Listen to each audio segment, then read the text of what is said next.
এই চীনের মুসলমানরা কিভাবে বসবাস করে সেই সম্পর্কে আজকে আমি আপনাদেরকে আলোচনা করব। চীনের মুসলিমরা যেই সব শহরে বাস করেন, চীনের মুসলিমরা প্রায় 55টি শহরে বাস করেন।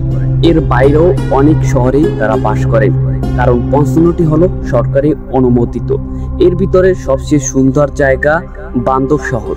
এখানে মুসলমানরা বসবাস করেন বেশি, তাই এখানকার ঈদগাহে অনেক সুন্দর সুন্দর উৎসব পালন করা হয়। এখানকার সৌন্দর্য অনেকটাই সুন্দর।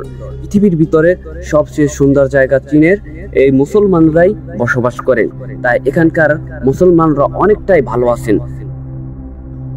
চীনের উল্লেখযোগ্য তুলনায় মুসলমান কম হলেও নিংসা, কানসু ও সিংহাই প্রদেশে উল্লেখযোগ্য মুসলমান বাস করেন।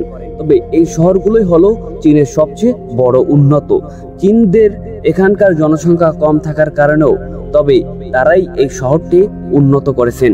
তাদের এই শহরে সবকিছুই পাওয়া যায়। এটি হলো উল্লেখযোগ্য একটি শহর।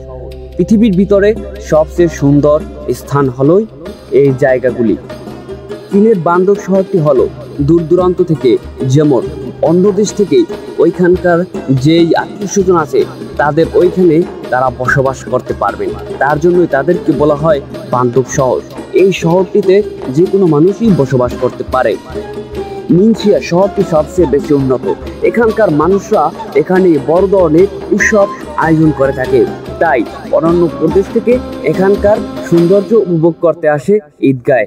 তাই এখানকার মানুষরা অনেকটাই সহজ সরল এবং সাধারণ হয়ে থাকেন। তারা প্রতিটা মানুষকে সম্মান করে।